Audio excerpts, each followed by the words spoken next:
There are scientific heroes all across the world fighting for science and humanity and health, and they are largely unsung and no one really knows about them. One of them I'm going to mention today for the first time.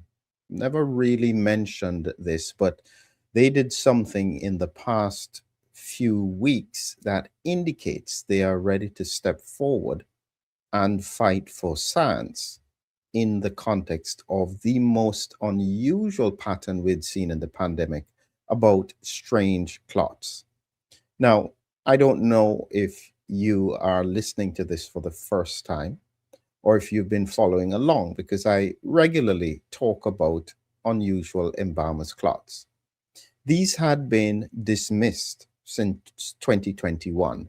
And if you'd heard about a documentary called Died Suddenly, it was making reference to unusual clots embalmers were seeing. It was largely put as an anti vaccine campaign and it was ignored.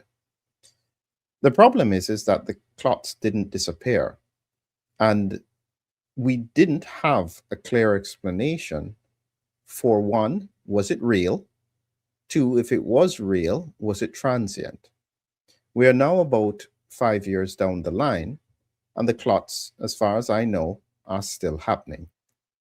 What has changed in the past few weeks is that the scientists are starting to step forward and do the thing that makes it very difficult for this to be ignored.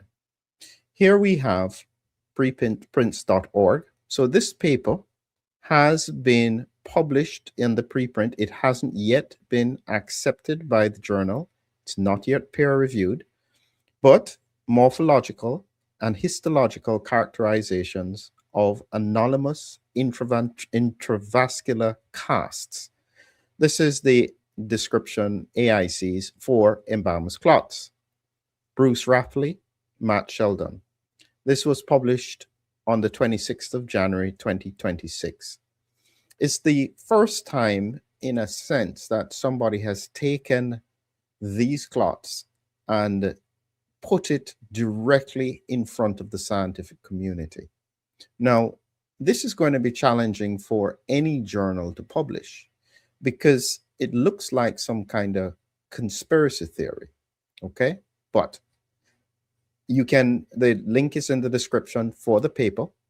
But what you must understand is that either there is some very strange hoax going on, or these are actually real clots.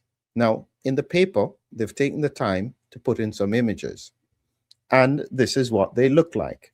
Beginning in early 2021, licensed embalmers and clinicians in several countries reported recurrent removal of coherent, white, rubbery elastic intravascular casts during routine post-mortem care. So this was there for some time, and this is what they look like. Different types, different sizes. These are all in formalin. And what was unusual about them is the white appearance, because normally blood clots usually look like grape jelly. They're red with red blood cells in them. Not only are they white, but they are very difficult to break down. You literally can cut through them with a knife. What was interesting was as well that they found them not just in the bloodstream, but this is from somebody who had a drain, chest drain, I think, and axillary drain. And you can see the formation of these clots as well within the tubing. So this is something that is very unusual. We've not seen this before in this kind of way, and it is definitely tied to the post-pandemic period. We can't necessarily say what the cause is, but as you can imagine, there are two major things that will come up as a possibility. And it may explain why this has not been investigated far more thoroughly than it should have been. You have to understand that this journey for me has been fascinating with regards to these clots. As I mentioned, Tom Haviland had brought it to my attention with his survey, which he had done in 2023. But in 2024, when one of the researchers had reached out to me anonymously and quietly and shared what they were doing, and they were literally doing the studies quietly, using labs across the world to try and help them to get an understanding as to what exactly was in it. These are the heroes that are there quietly in the background doing the work nobody knows. And it's important to remember them because they take great risk in terms of their professional careers to even contemplate this. Because as I said, this kind of paper, we don't know if a journal will feel brave enough to publish it because they're going to get a lot of pushback. But it takes a lot of work to be able to get this to be done. I want to share with you a short clip. So what I did is, at the time when I had the conversation, I recorded the full thing because I thought to myself, this was so important that I didn't want this information to be lost. It was almost, I'm trying to think at the time, when I had the conversations about this, I tried to keep it completely quiet because the implications for these scientists, they were concerned about what would happen if this was known in the wider scientific community. That is how seriously it was taken at the time. Here is a short clip of the recording that I did at the time. At some point in the future, maybe I will share the full thing. I will check whether or not I can have the permission to share the full thing, but I thought I would share at least a clip to let you understand what we were talking about at the time that was so very important. That natural system, you've just created a time bomb. Now, this vaccine is a cluster bomb, okay? So that's a weapon that is deployed that has many pieces that come out from it. And you can number these off. So get rid of the immune system, upset the natural flora, cause anaphylaxis. You can just make a whole list of these things. So it's a cluster bomb. And that's very clever because each of these different forms of death that it will cause are not related to COVID. Oh, the person died of a nasty bacterial infection. That's terrible. Next patient, please. So this cluster bomb is a stealth weapon. It has multiple actions because it derails all of your natural systems. Now, at some point in the future, I'll pause that here, and you can understand. You have to remember that this conversation was happening 2 years ago. This was right at the tip of understanding what in the world was going on. I tell you what, some of the things that he said there, they sent chills up my spine at the time. What is really interesting is that the research coming out now is confirming what he was intonating at 2 years ago. When I talk about CD147 and the ability of the virus to get inside immune cells and destroy lymphocytes, natural killer cells, B cells. Just today, I came across another paper, which I'm still getting my head around. I think that just to give you an idea as to what I'm talking about, this other paper here is looking at B cell receptors. Now, this one has been published. I'll show you just the title and give you the idea as to what it's talking about to show you why this is such a serious thing. In this one, this was just published, B cell receptor function in virus entry. Anti-SARS-CoV-2 B cell receptors can mediate viral entry in an ACE2 independent mechanism. Essentially, what they're finding here, and this study was in the US, and it was only published, accepted and published the 6th of February 2026. And essentially what they're finding is that B cells, these are plasma cells that produce antibodies. The B cells that produce spike protein antibodies seem to be able to be targeted by the virus and, in theory, destroyed. Now, this is not in vitro, meaning that this is not in a live person. They did this in a lab and they saw this pattern. But what it means is that the virus could selectively be able to target the same immune cells that are producing antibodies to target it.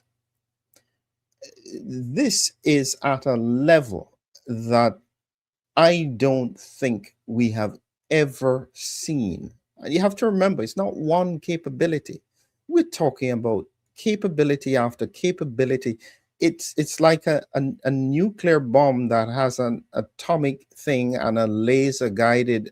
It's just unprecedented, the things that this virus can do. And I haven't really discussed a lot. I haven't had any discussions actually with regards to the recent release of files related to Epstein and so on. I haven't got into it at all, but I did notice the discussions about pandemics. It could be purely coincidental. But what I am saying is that we are dealing with a virus that is beyond anything we have ever seen before. I'm actually starting to think that this virus has capabilities even beyond HIV because it's airborne. But it can do similar things. It can infect similar cells. And so what we may be facing, and you have to think about this a minute, it is able to systematically dismantle the immune system step by step. If you leave it for years, just as what happened in the 80s with HIV, you then get AIDS, which is then you have a problem where there literally is such poor immunity that people get prone to multiple other things. But we are dealing with something at a level of sophistication that is potentially beyond that. And as he mentioned, the cluster bomb of impacts occur down the line. Actually, it just reminds me of something. Second World War, a 90-year-old told me this story. And she told me about butterfly bombs. And I thought, I'd never heard about that. And what she said is that in their area, they were close to the border, so in the East Yorkshire region.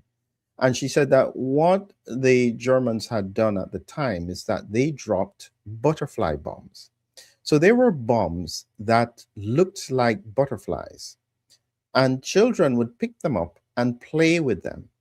But they had a delayed detonation on them. And the aim was that the children would play with them and then carry them inside the house, at which point they would then explode. It was frighteningly morbid in terms of its targeting. But the point was that it did an impact at a distance from when it was dropped. And in the same way, what he was talking about is that some of these mechanisms you don't see immediately. You will see it down the line. And if people are not continually looking for the links, people will perceive that it is a completely different thing that is happening, not related. And so this is what we're up against. And I just want to remind you, just so that you don't forget, should have said this earlier, but coming up in another few weeks is that I'll be tackling the clots and the mechanism of these clots in my own presentation.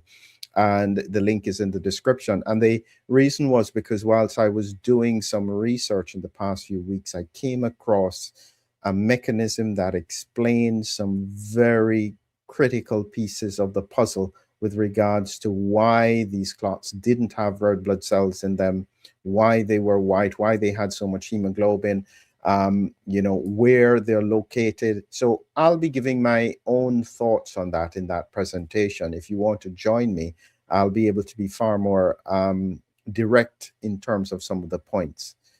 Now, as I said many years ago, I didn't know if these clots were going to be a rabbit hole, meaning that you just don't know, could this be some strange thing that somebody else came up with? You can't be certain. But what I realized is that in science, you must be willing to look at things that don't appear to make sense initially. This is how breakthroughs happen generally.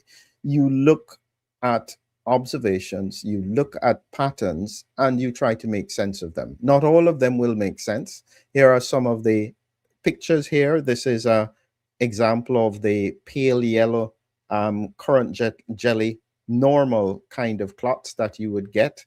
And so this is again from their paper. This is an example of some of the samples I think that they took, raw samples from a single donor. All of these clots were then flushed out of their system by the embalmers. And you have to note that if these people were not having embalming done, we would not be aware of these clots.